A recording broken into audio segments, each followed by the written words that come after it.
واضح رہے ہم آپ کو صرف واقعات ہی نہیں سنا رہے، صرف سیرت اور تاریخ ہی بیان نہیں کر رہے، بلکہ قرآن بھی پڑھ پڑھ کر سنا رہے ہیں۔ اور قرآن کو اس وقت تک سمجھنا محال ہے جب تک کہ ان واقعات کی تفصیل موجود نہ ہو۔ خیر، اس کے بعد اللہ تعالیٰ نے اما حوا کو پیدا فرمایا۔ انہیں آدم علیہ السلام کے فوراً بعد پیدا نہیں فرمایا، بلکہ آدم علیہ السلام نے کافی عرصہ جنت میں تنہا بسر کیا، اور حدیث میں ہے کہ وہ وحشت محسوس کرتے تھے، تنہائی کو شدت سے محسوس کرنے لگے تھے۔ آخر کار ایک روز جب وہ سو رہے تھے تو اللہ تعالیٰ نے ان کی بائیں پسلی سے اما حوا علیہ السلام کو پیدا فرمایا اور آدم علیہ السلام کا ہم سفر بنا دیا۔ اللہ فرماتے ہیں، اے لوگو، اپنے اس پروردگار سے ڈر جاؤ جس نے تم سب کو ایک ہی جان سے پیدا کر ڈالا، اور اس جان یعنی آدم علیہ السلام سے ان کی بیوی کو پیدا کیا۔ آدم علیہ السلام کے وجود ہی سے حوا کا وجود بنایا گیا، وہ کوئی الگ مخلوق نہیں تھی۔ جب آدم علیہ السلام بیدار ہوئے تو انہوں نے اپنے قریب ایک عورت کو بیٹھے دیکھا۔ پوچھنے لگے، تم کون ہو؟ حوا علیہ السلام نے کہا، عورت۔ آدم علیہ السلام نے پھر پوچھا، تجھے کس لیے پیدا کیا گیا ہے؟ وہ بولی، آپ کے لیے، تاکہ آپ مجھ سے سکون اور انس حاصل کریں۔ جب فرشتوں نے آدم علیہ السلام کو ایک عورت سے باتیں کرتے دیکھا تو کہنے لگے، اب ایک اور نئی مخلوق پیدا کی گئی ہے۔ آدم علیہ السلام نے ان مخلوقات کا نام تو بتا دیا تھا جو مشہور و معروف تھیں، ان کا نام پوچھنا چاہیے۔ انہوں نے آدم علیہ السلام سے سوال کیا، انہوں نے فوراً جواب دیا، حوا، اس لیے کہ اللہ نے تو آپ کو ہر چیز کا نام سکھا دیا تھا۔ فرشتوں نے کہا، ان کا نام حوا کیوں رکھا گیا ہے؟ آدم علیہ السلام نے جواب دیا، اس لیے کہ اسے ایک زندہ چیز سے پیدا کیا گیا ہے، حیات کی نسبت سے حوا نام رکھا گیا۔ مسلم شریف میں ہے، سیدنا ابو ہریرہ رضی اللہ عنہ روایت کرتے ہیں کہ رسول اللہ صلی اللہ علیہ وسلم نے فرمایا، جو شخص اللہ اور آخرت کے دن پر ایمان رکھتا ہے، جب وہ کسی معاملے کے لیے حاضر ہو تو بھلائی والی بات کرے یا خاموش رہے، اور عورتوں کے بارے میں بھلائی کی وصیت حاصل کر لو، یعنی ان کے ساتھ اچھا سلوک کرو، کیونکہ عورت پسلی سے پیدا کی گئی ہے، اور پسلی میں زیادہ ٹیڑھا حصہ اوپر والا حصہ ہوتا ہے۔ اگر تم اس کو سیدھا کرنا چاہو گے تو توڑ ڈالو گے، اور اگر اس کو چھوڑ دو گے تو وہ اسی طرح ہمیشہ ٹیڑھی رہے گی۔ عورتوں کے بارے میں بھلائی کی وصیت حاصل کر لو۔ مطلب یہ کہ اسی حالت میں گزر بسر کرو، عورتوں کے بارے میں بھلائی کی وصیت حاصل کر لو۔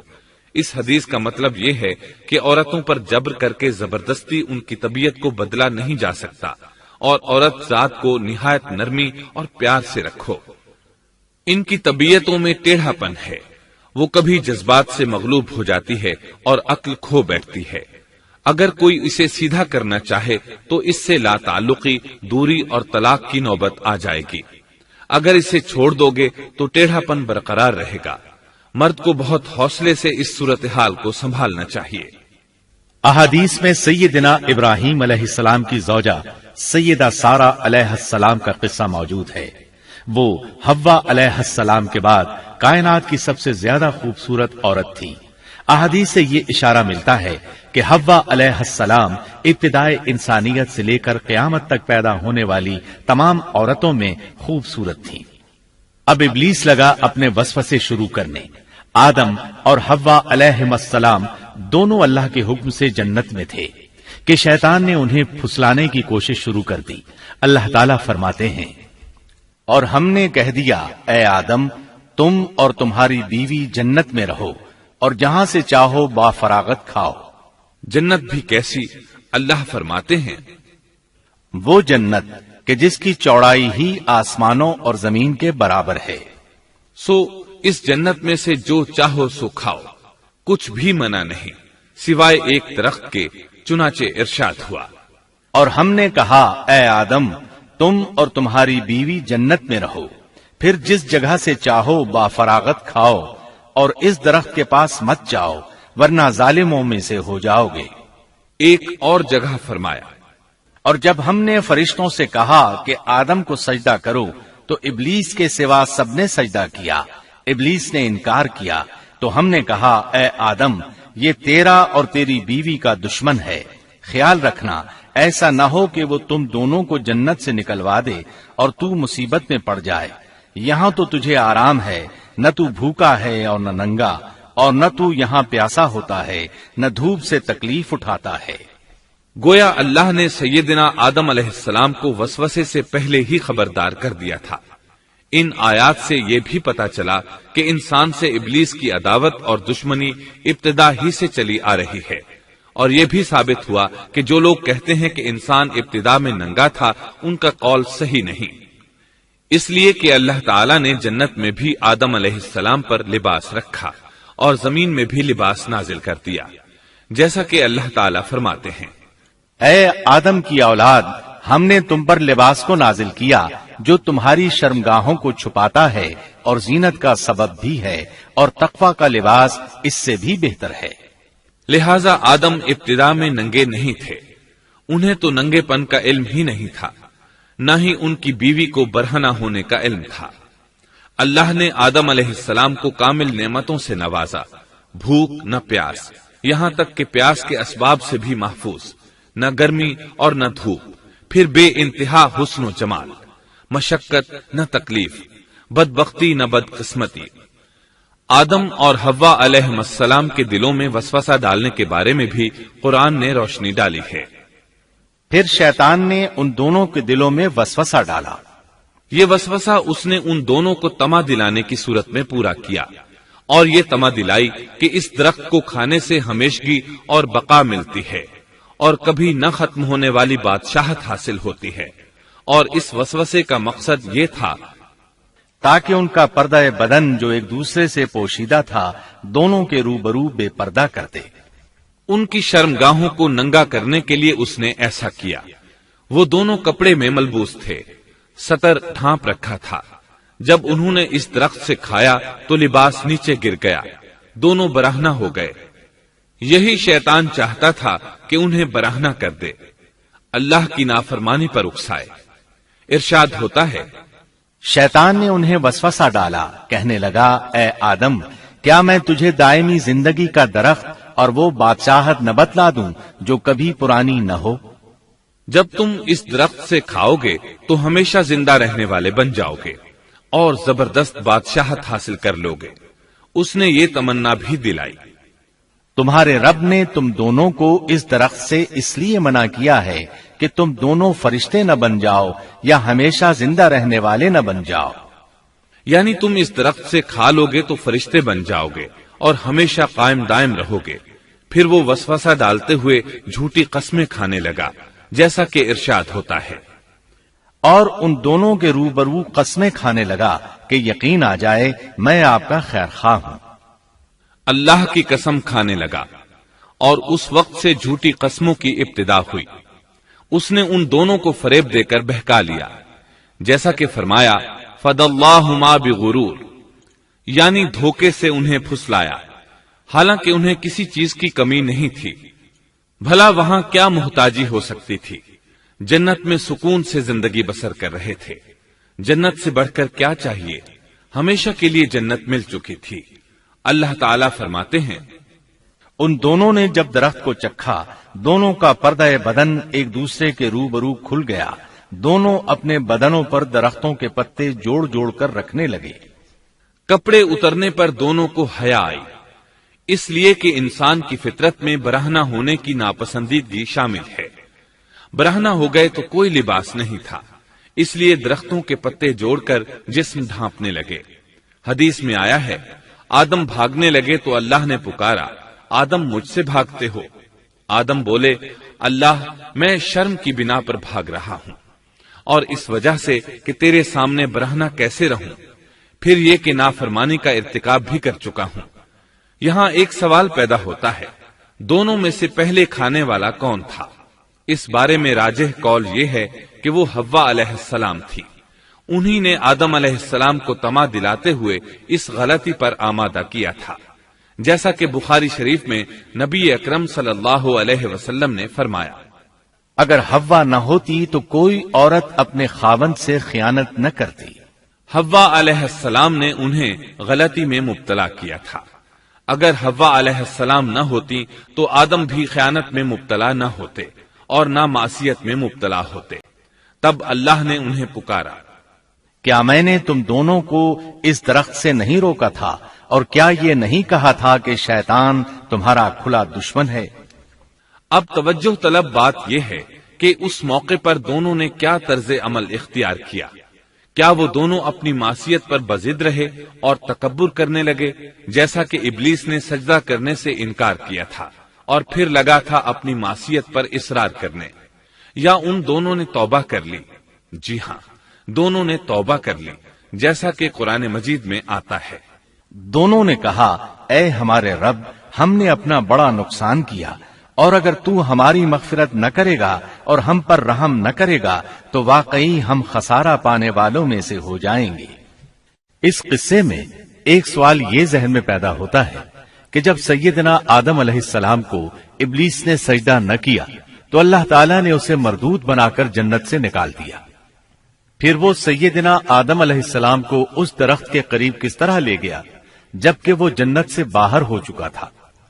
قرآن کریم میں اس بارے میں یہ الفاظ آئے ہیں، پھر شیطان نے ان کے دلوں میں وسوسہ ڈالا۔ یہ وسوسہ اس نے کیسے ڈالا جبکہ وہ جنت سے نکالا جا چکا تھا؟ مفسرین نے اس کے جواب میں لکھا ہے کہ اس نے جنت سے باہر رہ کر یہ وسوسہ ڈالا تھا، جیسے آج کل تار اور بغیر تار کے آواز کو دور دراز علاقوں تک پہنچایا جا سکتا ہے، ایسے ہی شیطان نے اپنی طاقت سے یہ وسوسہ ان کے دلوں تک پہنچایا۔ لگے ہاتھوں ابلیس کی حقیقت بھی سن لیں۔ ابلیس کے لفظی معنی انتہائی مایوس کے ہیں۔ یہ راندہ درگاہ ہونے کے بعد ہمیشہ ہمیشہ کے لیے اللہ کی رحمت سے مایوس ہو گیا تھا، اس لیے اسے یہ لقب ملا، ورنہ روایات کی روح سے اس کا اصل نام عزازیل تھا۔ پہلے یہ جنات میں سے تھا، اپنے رب تعالی کی اطاعت سے نکل کر ابلیس ہوا۔ اس کا علم ناقص تھا، مزاج ناپاک تھا، وہ غرور اور تکبر میں مبتلا ہو گیا تھا۔ یہاں یہ بات بھی ذہن نشین کر لیں کہ انبیاء خطا اور گناہ سے پاک ہوتے ہیں، ان پر اللہ تعالی کی مستقل حفاظت اور نگرانی قائم رہتی ہے۔ اگرچہ انبیاء بھی انسان ہوتے ہیں اور تمام انسانی تقاضے انہیں لاحق ہوتے ہیں، لیکن ان کے عمل اور ارادے میں کسی قسم کی بدی اور شر کا عمل دخل قطعاً نہیں ہوتا۔ ان کا ہر قول اور عمل بلکہ ہر حرکت اور سکون کی حالت بھی انسانیت کے لیے بہترین نمونہ ہوتے ہیں۔ البتہ بشر ہونے کی وجہ سے بھول کا امکان ہوتا ہے، تاہم بھول ہو جانے کی صورت میں انہیں فوراً ہی خبردار کر دیا جاتا ہے۔ بھول ہو جانا بشری طبیعت کا خاصہ ہے، اللہ تعالیٰ نے ہر انسان کی فطرت میں یہ چیز رکھی ہے۔ انبیاء سے بھول چوک ہو جانے میں بھی اللہ تعالیٰ کی کئی ایک حکمتیں پوشیدہ ہیں۔ مثلا بہت سی قومیں اپنے نبیوں کے معجزات دیکھ کر ان میں ربوبیت کی صفات کی قائل ہو گئی، یہاں تک کہ بعض قوموں نے اپنے نبیوں کو اللہ یا اللہ کا بیٹا بھی جانا۔ جب انبیاء سے بھول اور لغزشیں ہوئیں تب گویا لوگوں پر یہ واضح کیا گیا کہ یہ الہ نہیں ہے، الہ ہوتے تو کس طرح ان سے بھول ہو سکتی تھی۔ اس سے یہ بتانا بھی مقصد تھا کہ انبیاء انسان ہی ہوتے ہیں، کوئی ماورائی مخلوق نہیں ہوتے۔ سیدنا آدم علیہ السلام کے واقعے پر غور کرنے سے یہ حقیقت مزید واضح ہو جاتی ہے کہ سیدنا آدم علیہ السلام کی یہ لغزش گناہ نہیں تھی۔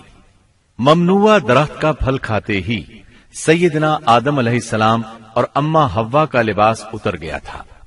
اللہ کا حکم ہوا، قال اهبطوا، جنت سے اتر جاؤ، تم آپس میں ایک دوسرے کے دشمن ہوگے اور تمہارے واسطے زمین میں رہنے کی جگہ ہے اور ایک وقت تک نفع حاصل کرنا ہے۔ فرمایا تم وہیں زندگی بسر کرو گے اور وہیں مرو گے اور وہیں سے دوبارہ نکالے جاؤ گے۔ قرآن مجید کے دیگر مقامات میں بھی اس قصے کی تفصیل موجود ہے۔ مثلاً فرمایا، اور اس سے قبل ہم نے آدم سے ایک عہد لیا تھا مگر وہ بھول گئے اور ہم نے ان میں کوئی عزم نہیں پایا۔ اللہ تعالی فرماتے ہیں، اور جب ہم نے فرشتوں سے کہا آدم کو سجدہ کرو تو ابلیس کے سوا سب نے سجدہ کیا۔ اس نے صاف انکار کر دیا تو ہم نے کہا اے آدم یہ تیرا اور تیری بیوی کا دشمن ہے، خیال رکھنا ایسا نہ ہو وہ تم دونوں کو جنت سے نکلوا دے اور تو مصیبت میں پڑ جائے۔ یہاں تو تجھے یہ آرام ہے کہ نہ تو بھوکا ہوتا ہے اور نہ ننگا، اور نہ تو یہاں پیاسا ہوتا ہے اور نہ دھوپ سے تکلیف اٹھاتا ہے۔ لیکن شیطان نے اسے وسوسے میں ڈال دیا، کہنے لگا میں آپ کو دائمی زندگی کے درخت اور وہ بادشاہت بتلاؤں جو کبھی پرانی نہ ہو۔ چنانچہ ان دونوں نے اس درخت سے کھایا، پس ان کے ستر کھل گئے اور وہ بہشت کے پتے اپنے اوپر چپکانے لگے۔ آدم نے اپنے رب کی نافرمانی کی، پس بہک گیا۔ پھر اس کے رب نے نوازا، اس کی طرف توجہ فرمائی اور اس کی رہنمائی کی۔ حکم ہوا تم دونوں یہاں سے اتر جاؤ، تم آپس میں ایک دوسرے کے دشمن ہو۔ اب تمہارے پاس جب کبھی میری طرف سے ہدایت پہنچے تو جو میری ہدایت کی پیروی کرے نہ تو وہ بہکے گا نہ تکلیف میں پڑے گا، ہاں جو میری یاد سے روگردانی کرے گا اس کی زندگی تنگی میں رہے گی، اور بروز قیامت ہم اسے اندھا کر کے اٹھائیں گے۔ آدم علیہ السلام زمین پر اترے اور اپنے رب سے توبہ کے کلمات سیکھ لیے۔ وہ کلمات یہ ہیں: ربنا ظلمنا أنفسنا وإن لم تغفر لنا وترحمنا لنكونن من الخاسرين۔ اے ہمارے رب، ہم نے اپنا نقصان کیا، اور اگر تو نے ہم پر مغفرت و رحمت نہ فرمائی تو ہم خسارہ اٹھانے والوں میں سے ہو جائیں گے۔ آدم علیہ السلام زمین پر اترے اور ان کے ساتھ حوا علیہ السلام بھی اتری، اور ان کے ساتھ ہی ابلیس کو بھی اتارا گیا۔ یہ کس جگہ پر اترے اس بارے میں اختلاف پایا جاتا ہے، لیکن ابن عباس رضی اللہ عنہ کی بات راجح محسوس ہوتی ہے کہ آدم علیہ السلام کو ہند میں اور حوا علیہ السلام کو جدے میں اتارا گیا۔ جب آدم علیہ السلام اتر آئے تو حوا علیہ السلام کی تلاش شروع کر دی، زمین میں ان کی تلاش میں سرگرداں ہوئے۔ آخر کار میدان عرفات میں دونوں کی ملاقات ہو گئی۔ چونکہ میدان عرفات میں دونوں نے ایک دوسرے کی معرفت حاصل کی تھی اور ان کا آپس میں تعارف ہوا تھا، لہذا اسی مناسبت سے اس میدان کا نام عرفات مشہور ہو گیا۔ اللہ تعالیٰ نے زمین کے اندر انسانوں کو پھیلانا شروع کیا اور زمین کو مردوں اور عورتوں سے آباد کر دیا۔ امام طبری رحمت اللہ علیہ بیان کرتے ہیں کہ حوا علیہ السلام نے آدم علیہ السلام کے لیے 20 ولادتوں میں 40 بچوں کو جنم دیا۔ ہر بار 2 بچوں کو جنم دیتی تھی، ایک لڑکا ہوتا ایک لڑکی۔ سب سے پہلا جوڑا قابیل اور اس کی بہن قمیم کا تھا۔ پھر انسانوں کی افزائش شروع ہوئی، آبادی میں اضافہ ہونے لگا۔ اللہ نے آدم علیہ السلام ہی کو ان کا نبی متعین کر دیا، وہ انہیں دین سکھاتے رہے۔ اس وقت تمام لوگ موحد تھے، خالص توحید کو اپنانے والے تھے، یعنی کان الناس امۃ واحدہ، تمام لوگ ایک ہی امت کے تھے، ان میں شرک کا شائبہ بھی نہ تھا۔ ابن جریر اور ابن کثیر رحمہم اللہ نے ابو موسیٰ اشعری رضی اللہ عنہ کی روایت بیان کی ہے، اللہ نے جب آدم علیہ السلام کو جنت سے زمین پر اتارا تو انہیں ہر چیز کی کاریگری اور صنعت کا علم تھا۔ جب وہ اترے تو عالم بھی تھے، لباس میں ملبوس بھی تھے، کام کاج کے تمام طریقوں سے باخبر بھی تھے، لوہے، آگ، لکڑی اور کپڑے کے استعمال سے بھی بخوبی واقف تھے۔ ہمارے برعکس وہ ان کاموں کو اپنی ابتدا ہی سے جان چکے تھے، کیونکہ ہم سب لوگوں کا حال یہ ہے کہ جب تک سکھایا نہ جائے ہمیں کچھ نہیں آتا۔ آج کے دور میں بعض افریقی قبائل کے افراد وحشیانہ اور غیر مہذب زندگی گزارتے ہیں۔ علماء کا کہنا ہے کہ یہ لوگ زمین پر رہنے والوں میں سے گمراہ ترین انسان ہیں۔ انہوں نے بہترین زندگی ضائع کر دی اور گھٹیا زندگی کو پسند کیا۔ تہذیب و تمدن کا آغاز چونکہ ابتدائے آفرینش سے ہے، اس لیے ہر انسان کی فطرت میں تہذیب کی سوجھ بوجھ موجود ہے۔ بہرحال آدم علیہ السلام کے بعد انسانی مخلوق کی تعداد روز بروز بڑھتی چلی گئی اور انسانی کمزوریوں کی بنا پر گناہ شروع ہو گئے۔ زمین پر سب سے پہلے ہونے والی معصیت قابیل کے ہاتھوں اپنے بھائی حابیل کے قتل کی صورت میں سامنے آئی۔ اللہ تعالیٰ نے قرآن مجید میں قابیل اور اس کے بھائی حابیل کا قصہ بیان کیا ہے۔